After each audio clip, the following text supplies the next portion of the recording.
শ্বশুরকে দেখে ঘুমটা তোর সরিয়ে দিতে বলে না, কোন মাওলানা কাদের সাহেবকে দেখে তোর ঘুমটা দেওয়া নয়। ঘুমটা দেওয়া হিসাব থাকা আমার আল্লাহর হুকুম।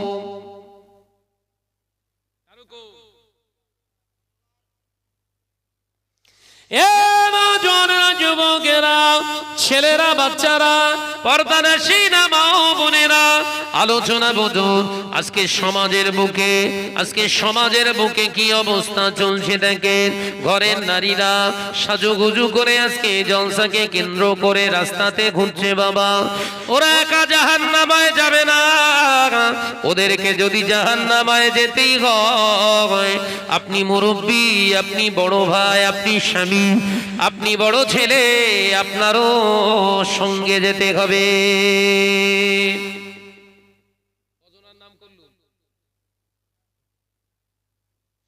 আপনি বাপ, বিহায়া নারীর যদি পিতা হন, আপনাকে জাহান্নামায় যেতে হবে। নবী জানান, একজন বিহায়া নারীর স্বামী যাবে জাহান্নামায়, একজন বিহায়া নারীর বড় ভাই যাবে জাহান্নামায়, একজন বিহায়া নারীর গর্ভে ধারণ করা বড় ছেলেটা যাবে জাহান্নামায়। যতই কাবা ঘরে নেড়ে আসিস না কেন, তোর কবরে বাস পড়বে। নবী যখন বলছে জাহান্নামায়, ও জান্নাত শব্দ আর কানে আসবে না। কি সর্বনাশ হচ্ছে আজকে সমাজে, এই কথা বলছেন না কেন? এগুলো যখন খুঁটে তুলে আপনাদের জনসমক্ষে উপস্থাপন করছি, এক শ্রেণীর স্টেজধারী মোল্লাদের খুব বড্ড কষ্ট হচ্ছে, কারণ ওদের ব্যবসা রয়েছে। কথা বুঝি না, ওদের একটা ব্যবসা রয়েছে।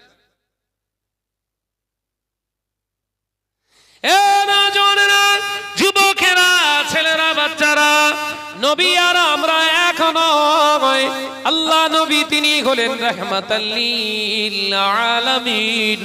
নবী হলেন তামাম কায়নাতের জন্য রহমত। একবার জোরে হবে না, একবার জোরে হবে না। নবী হলেন তামাম কায়নাতের জন্য রহমত। নবীর সঙ্গে তুলনা করো না মৌলী সাহেব। নবী সাহাবায়ে কেরাম মহিলাদের সঙ্গে কথা বলতেন। নবীর সামনে যদি নারীরা আসতো, তোর কথা মেনে নিয়ে কিছুক্ষণের জন্য এটাই বুঝিয়ে দিতে চায়, নবীর সাহাবীরা যদি, মহিলা সাহাবিয়া যদি সামনে এসে দাঁড়িয়ে যদি নিজের গায়ের কাপড়টাও যদি খুলে ফেলতো, নবী যদি নাউজুবিল্লাহ, নবী যদি তাকাতেন, নবীর গুনাহ হতো না। কারণ নবীর চোখের গুনাহ নাই, অন্তরের গুনাহ নাই, জবানের গুনাহ নাই, হাতের গুনাহ নাই। আমার নবীকে আল্লাহ পাক মাসুম বানিয়ে পাঠিয়েছে। একবার জোরে হবে না? মৌলী সাহেব তুমি হাদিস বোঝাও, বক্তা সাহেব তুমি হাদিস বোঝাও। নবী করেছে বলে আমরা করছি, নবী মহিলাদের সঙ্গে কথা বলেছে বলে আমরা বলি, নবী মহিলা সাহাবীদেরকে হাদিস শুনিয়েছে বলে আমরাও হাদিস পড়াই। মৌলী সাহেব তোর কাণ্ড জ্ঞান নাই, নবীর সঙ্গে তোর কোনো জায়গায় মেলে না। তোর পা বাড়ালি গুনাহ, পা বাড়ালি গুনাহ। নবীর দুনিয়া ঘুরলে ও গুনাহ হয় না। জোরে জ্ঞানের অভাব আছে না নাই? আদা মৌলী সাহেব বলে ওই নাম হয়। কি মৌলী সাহেব বলল? আদা মৌলী সাহেবের খাতরা, খুব ইমানি খাতরা। ঘুষ টুস দিয়ে চাকরি টাকরি পেয়ে মাস্টার সেজে ঘুরলে হবে না, যোগ্যতার নিরিখে চাকরি পাওয়ার দরকার। গোপনে গোপনে ঘুষ মেরে দিয়ে চাকরি করে যদি মনে করো বিরাট বড় মাতব্বর হয়ে গেছি, ও চাকরিতে শাহনাজ বহুত দিন আগে থুতু মেরে বেরিয়ে এসেছে। ভেবো না हम सब जानता है। কথা বলছেন না কেন? তুমি ভেবো না हम सब जानता है। हर आदमी कुछ ना कुछ तो जानते हैं। কথা ঠিক না ভুল জোরে বলে। এখানে যারা বসে আছেন আপনারাও কিছু কিছু জানেন না নামাজ পড়া ফরজ, জানেন না মিথ্যে কথা বলা গুনাহ, জানেন না এই তো জানলেন তো। हम सबसे बड़ा है, हम जो चाहे वही करे और जो चाहे हम बोल लें, ऐसा नहीं होना चाहिए। हम तो मुसलमान,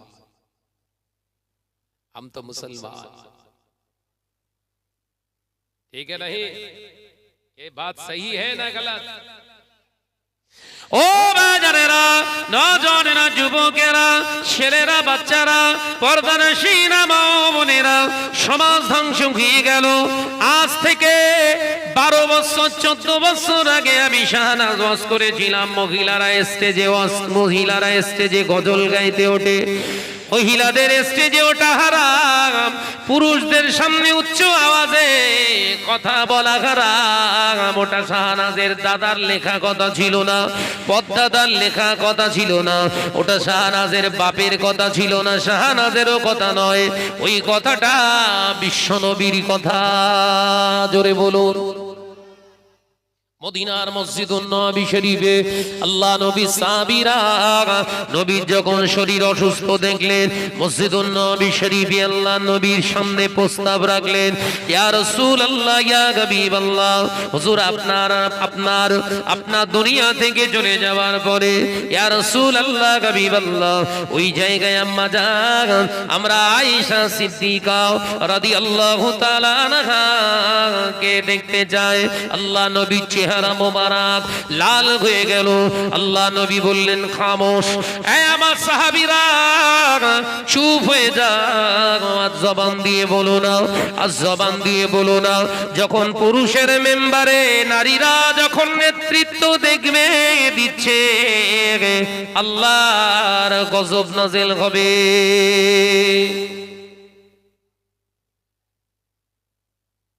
আমার আলোচনা বুঝে আসে না?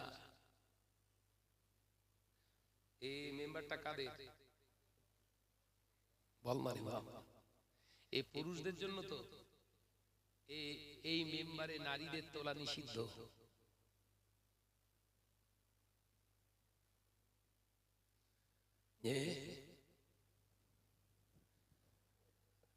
ও ভাইরা, নওজওয়ানেরা, যুবকেরা, ছেলেরা, বাচ্চারা, পর্দানশীনা মা ও বোনেরা, বর্তমান যুগ সংরক্ষণে আজ থেকে 12 বছর ওয়াজ করলাম, মহিলাদের কণ্ঠস্বর শোনা খারাপ। আজকে যদি আপনাদের এই ঘটকের বেড়িয়া গ্রামে এসে আমি শাহনাজ যদি আবার বলি না, হাদিসে আছে নবীর সাহাবী মহিলারা কথা বলতো নবীর সঙ্গে, তাহলে এই ওয়াজটা আমার ঠিক না, সম্পূর্ণ ভ্রান্ত। কোথায় নবী, কোথায় তুমি? নবীর কোন একটা চুল পরিমাণে জীবনে কোন ত্রুটি ছিল? আমার নবী সমস্ত গুনাহ থেকে আল্লাহ পাক মাহফুজ করে, হেফাজত করে আল্লাহ পাক নবীকে গোটা জগতের জন্য রহমত স্বরূপ পাঠিয়েছেন। জোরে বলো, জোরে হবে না সুবহানাল্লাহ। তোমার জন্য একসঙ্গে 4 জন স্ত্রীকে রেখে সংসার করা হালাল। নবী একসঙ্গে 7 জন, কোন রিওয়ায়াতে 9 জন নিজের আহলিয়াদের নিয়ে ঘর করেছে। সুবহানাল্লাহ বলে। তোমার জন্য দিনের বেলা রোজা রাখা আল্লাহ ফরজ করেছে, বা নফল রোজা রাখতে পারো। মাহে রমজানে তুমি দিনের বেলা রোজা রাখবে। আবার বিশ্বনবী রমজান মাসে রোজা করতেন, আবার অন্য সময়ে রোজা রাখতেন। দিনের বেলাও রোজা রাখতেন, রাতের বেলাও রোজা রাখতেন। জোরে বলে, একবার জোরে হবে না? রাতে রোজা রাখা আমাদের জন্য হালাল তো? কথা বলছেন না কেন? রোজা রাখা রাতে আমাদের জন্য হালাল তো? ওটা নবীর জন্য খাস। তাহলে ওটা যদি নবীর জন্য খাস হয়, মহিলা সাহাবিয়া যদি কথাও বলে থাকে, ওটা নবীর জন্য খাস, কারণ নবীর অন্তরে গুনাহ নাই। একবার জোরে বলো। তুমি বলি সাহেব, পরের বইয়ের দিকে তাকালে তোমার অন্তরে খারাপই আসতে পারে। বলছেন না কেন? সুন্দরী রমণী পাশে বসে থাকলে তোমার খারাপ চিন্তা আসতে পারে। সুন্দরী রমণীর কণ্ঠস্বর আওয়াজ কানে আসলে মনের ভিতরে শয়তান ঢুকতে পারে। নবীর দেহের ভিতরে জিসম মোবারকের ভিতরে শয়তান ঢোকার অনুমতি ছিল না। একবার জোরে বলে, এই জোরে বললেন না? কবে সেটা কবে? তাফসীরে কিতাবে আছে না নাই? ইবলিস যখন তৃতীয় দফা দাবি চেয়েছিলেন, আল্লাহ আমি আদমের সূরাত ধরতে চাই, আমার দেখতে খারাপ, আমি আগুনের তৈরি, কিতাব থেকে বলছি, বলো আমি ইবলিস। এই জওয়ান ছেলেরা আয় চলে আয়, কি না তো দেরিয়ে দিয়েছিস কেন? নাকি আলাদা পার্টি? মজা করলাম যে চলে এসো, শিগগির চলে এসো, এসে বসো, খরিদ্দার দরকার। হ্যাঁ চলে আয়, চলে আয়, কোথা ছিলিস সব ভলেন্টিয়ার? ও ভলেন্টিয়ার হোক গিয়ে এসে বস, চলে আয়, শিগগিরই আয় বাবা। আলোচনা কোথায় করছিলাম? ইবলিসের, বলবেন না জীবনে কোনোদিন, তাফসীর থেকে বলছি, ভালো করে শুনেন। ইবলিস হাজার হাজার বছর ইবাদত করেছিলেন, যখন শয়তান হয়ে গেল অবাধ্য হওয়ার কারণে, অহংকারের কারণে শয়তান হয়ে গেল, আল্লাহ ঘোষণা করলেন তুমি জাহান্নামী। তখন ইবলিস বলেছিল, আল্লাহ আমি তো ইবাদত করেছি, আমায় কিছু দেবেন না? দেখেছেন শয়তানের খেয়াল, দেখেছেন? আমি ইবাদত করেছি, আমার দেবেন না কিছু? আল্লাহ বললেন আমি বেইনসাফি নই। জোরে বলুন না, ওই জোরে হবে না? আমি বেইনসাফি নই কি চাস? আল্লাহ আমি তিনটে জিনিস চাই আপনার কাছে ইবাদতের বিনিময়ে। আল্লাহ বললেন চা জান্নাত বাদে। সুবহানাল্লাহ বলে, একবার জোরে হবে না? জান্নাত বাদে কি চাইবি চা? আল্লাহ আমার প্রথম দাবি, আমি এই একটা লং হায়াত চাই। কি হায়াত? একটা লং হায়াত চাই।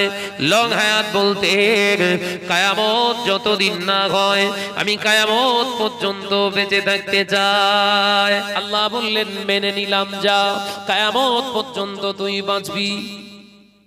তাহলে পিসটা জ্যান্ত না এখনো, না মরে গেছে? বল না রে বাবা। যুবকেরা, ইবলিস যে জানতো, তার দৃষ্টান্ত উদাহরণ দিচ্ছি।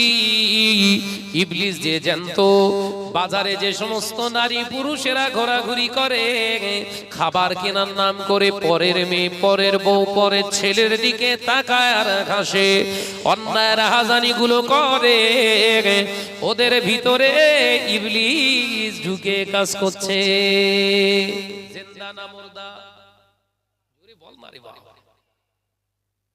দ্বিতীয় নম্বর চাওয়া, আল্লাহ আদমের তো নাক দিয়েছো, চোখ দিয়েছো, গাল দিয়েছো, জবান দিয়েছো, হাত দিয়েছো, পা দিয়েছো, ব্রেন দিয়েছো, ঘেনু দিয়েছো, আল্লাহ ওর কলকে দিয়েছো, অন্তর দিয়েছো, শিরা উপশিরা দিয়েছো, ওর একটা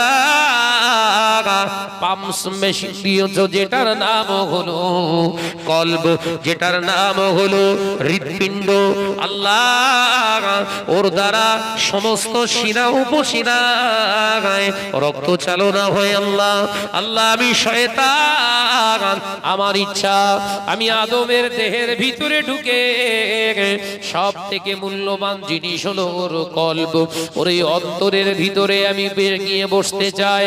অন্তরের ভিতরে বসে আমার যখন ইচ্ছা যাবে চোখ দিয়ে জিনা করাবো, আমার যখন ইচ্ছা যাবে ওর হাত দিয়ে জিনা করাবো, আমার যখন ইচ্ছা যাবে ওর শরীর দিয়ে জিনা করাবো, আমার যখন ইচ্ছা যাবে হাত দিয়ে মানুষ খুন করাবো, আমার যখন ইচ্ছা যাবে তখন আমি ওর হাত দিয়ে মানুষকে অন্যায়ভাবে দাগ কাটাবো।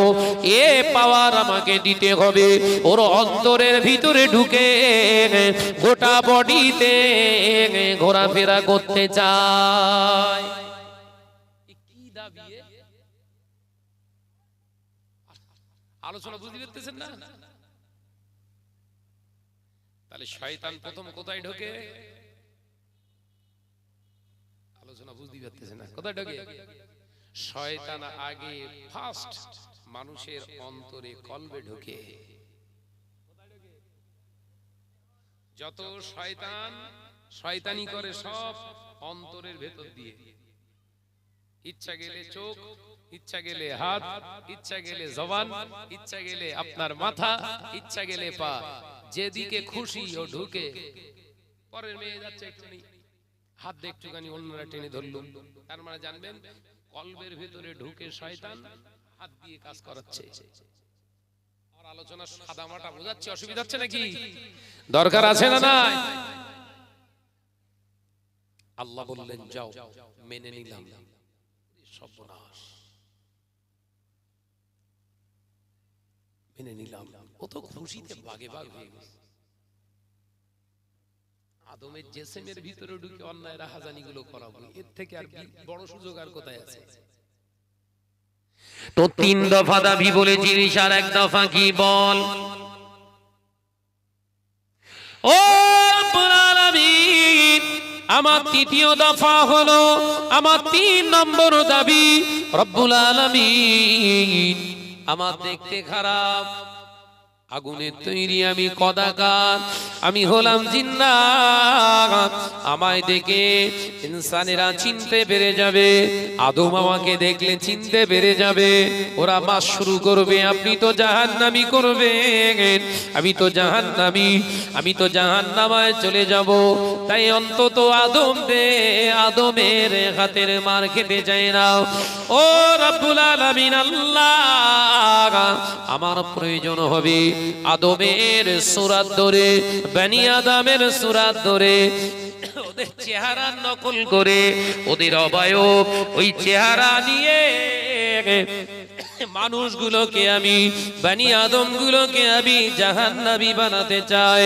আল্লাহ যখন প্রয়োজন হবে সুন্দরী রমণী সাজবো, যখন আমার ইচ্ছা যাবে আমি হুজুর সেজে ঘুরবো, আবার যখন ইচ্ছা যাবে স্টেজে উঠে বক্তব্য দেবো, আবার যখন ইচ্ছা যাবে আমি মসজিদে ইমামতিও করব।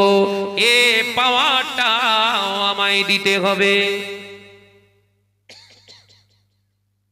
আলোচনা বুঝতে পারছেন তো? ইবলিসের ৩য় চাওয়া কি? এই মুহূর্তে ইবলিস যদি মনে করে শাহনাজের জেসেমের ভিতরে শুধু হাত পা দিয়ে অন্যায় করবে না, গোটা ও চেহারাটা আমার চেহারার ভিতরে ঢুকিয়ে দিয়ে আমার সূরাতে কাজ করবে শয়তান। হাদিস বর্ণনা করব, একটা হাদিসের ফুল বর্ণনা করব, কিছুটা বাদ রেখে আমার দিকটা যেটা ভালো হবে ওইটা বর্ণনা করে বাকিটা কেটে বাদ দেব। এটা হচ্ছে ইবলিসের ওয়াজ। বোঝাতে পারছি না? কোরআনের আয়াত তুলবো, আয়াত তুলে আমার মনোমত করে আমার পক্ষে, আমার দলের লোক যাতে বেঁচে যায় সেই পক্ষের সপক্ষে ওয়াজ নসিহত করব, আল্লাহ এবং রাসূলের জন্য করব না। সাধারণ মানুষ আপনারা তো বুঝবেন না, কিন্তু ওয়াজ হচ্ছে, ওয়াজ করছে কে? মৌলভী সাহেব। হাকিকাতে কে? ইবলিস। তারতম্যটা বুঝতে পেরেছেন আশা করি। নবী আমাদের মতো নন, সেই জবাবটা দেওয়া বলছিলাম, কিন্তু অনেক জবাব বেরিয়ে আসছে। যুবকেরা, আমার আল্লাহ পাক বললেন ইবলিস যা মেনে নিলাম, তবে শোন ইল্লা রাসূলা, সবার সূরাত তুই নকল করতে পারবি, আমার হাবিবের সূরাত তুই নকল করতে পারবি না। ওই জোরে হলো না? একবার জোরে হলো না? তাহলে নবী কি আমাদের মতো?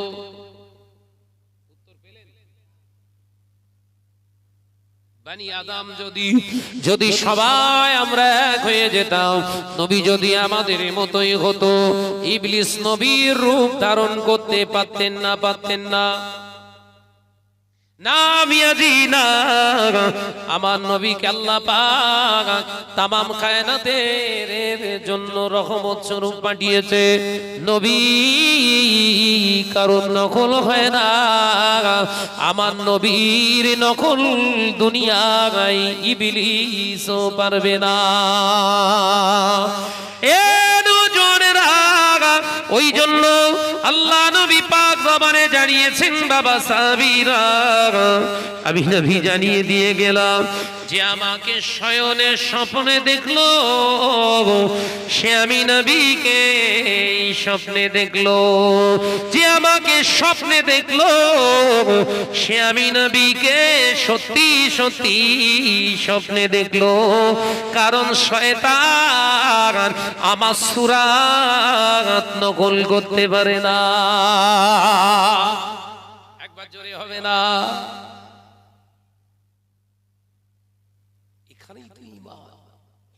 নামাজ পড়ছেন, রোজা করছেন, হজ করেছেন, যাকাত দিচ্ছেন, সেই নবীর শান নিয়ে কথা বলছেন।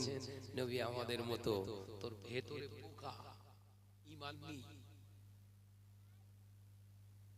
তুই বিরাট বড় মৌলানা মনি সাহেব হয়েছিস, বিরাট বড় কেতাবি হুনু হয়ে গেছিস, নবীর কথাটা বোঝার মতো তোর ক্ষমতা নাই।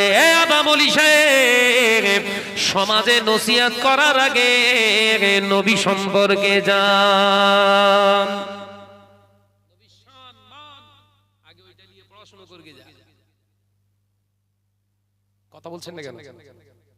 এই কথা ঠিক বলছি না? জোরে বলেন। আল্লাহ আমাদের বিশ্ব নবীর আদর্শটাকে নীতি মেনে আল্লাহ আমাদেরকে চলার তৌফিক দেন, বলুন আমিন। জোরে বলি আল্লাহুম্মা আমিন।